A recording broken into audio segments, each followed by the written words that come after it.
कुछ ऐसे मुद्दे हैं जो पिछले 4-5 महीने में बिहार में हुए हैं। हत्याएं, उत्पीड़न, शोषण, और जो लोग उन हत्याओं के पीछे हैं, उस उत्पीड़न शोषण के पीछे हैं, आज भी वो खुलेआम घूम रहे हैं क्योंकि पुलिस का संरक्षण उन्हें प्राप्त है। बिहार की सरकार संवेदनहीन है। बिहार पुलिस का पक्षपातपूर्ण रवैया रहता है। आज पूरे बिहार में लगातार अनुसूचित जाति, जनजाति, हमारे भाई बहन जो पिछली पंक्ति में बैठे हैं, अति पिछड़ा समाज, सभी पर उत्पीड़न, शोषण, हमारी बहनों का यौन शोषण, बलात्कार और उनकी हत्या कर दी जा रही है। पिछले 4-5 महीने में कुछ मुख्य जो केसेस है, मैं आप लोगों के सामने, आप लोग जानते भी होंगे उन सभी केसेस को, क्योंकि काफी वो उसके बारे में चर्चा हुई पूरे बिहार में। पहला केस मैं आप लोगों के सामने लाना चाहूंगा। 13 मार्च को विक्रमगंज अनुमंडल में, वहां कछवा थाना के लेवा गांव में 16 वर्षीय रचना पासवान की हत्या कर दी गई। उनके शरीर को, उस बच्ची के शरीर को उसके घर से 100-150 मीटर की दूरी पे मार के फेंक दिया गया था। आधा शरीर जो है उसका छाती के नीचे जला हुआ था और संभावना यह जताई गई थी कि उसका यौन शोषण भी किया गया था। रचना की माता जी हमारी बगल में बैठी हैं। रचना के भाई चितरंजन पासवान हमारे बगल में बैठे हैं। यह पहला वाकयात है।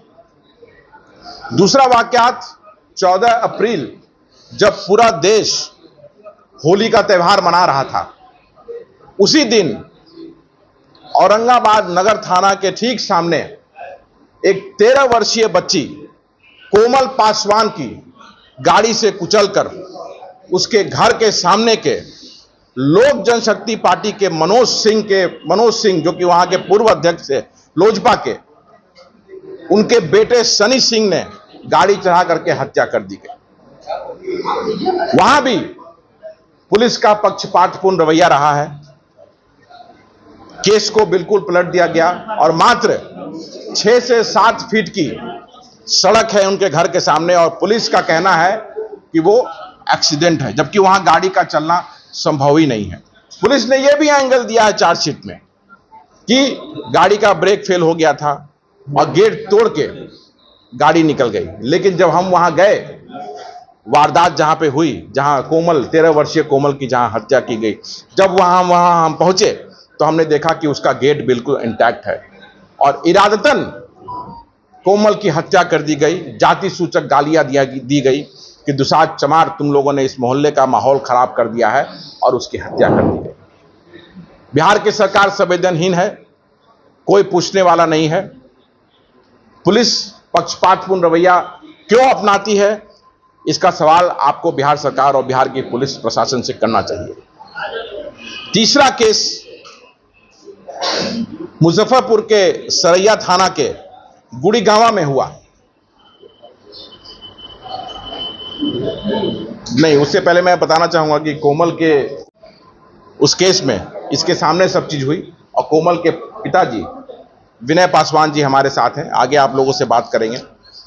तीसरा केस है, जैसा कि मैंने बताया, कि मुजफ्फरपुर के सरैया थाना के गुड़ीगांवा में, डेट क्या था, 18 अप्रैल को वहीं के स्थानीय दबंगों ने सिर्फ मंजय यहां बैठा हुआ है, मंजय को इतनी बुरी तरह से पीटा और मंजय को पीटने के बाद गांव में घुस करके महिलाओं के साथ, बच्चों के साथ, वहां के जो बुजुर्ग बूढ़े थे उन सभी को बुरी तरह से पीटा और कहा कि 1991 में जिस तरह से यहां पे 200 घरों में आग लगाई गई थी, फिर से उसकी पुनरावृत्ति हम लोग करेंगे। और यही 1991 में वहां पे करीब 200 घरों में आग लगा दिया गया था, जिसमें लालू प्रसाद जी वहां से गए थे और इंदिरा आवास के द्वारा वहां के जो पासवान समाज के लोग थे उन्हें घर देने का काम किया। मैं चाहता हूं कि आप सभी, हमारे बगल में चितरंजन बैठे हैं, उनकी मां बैठी हैं, रचना पासवान के भाई और बहन, विनय जी हैं, स्वीटी हैं, रुपेश हैं, मंजे हैं, इन सभी से जाने कि किस तरह से पुलिस का और सरकार का संवेदनहीन रवैया, पक्षपातपूर्ण रवैया रहा है।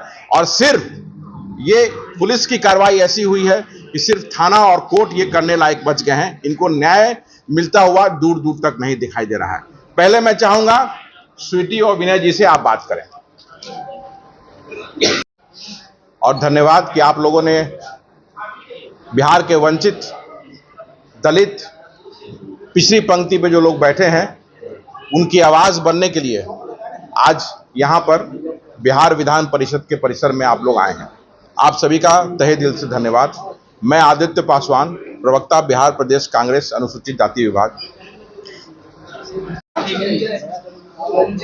मंजे इधर बैठो आप। भाई हाथ को पीछे रखो बच्चा।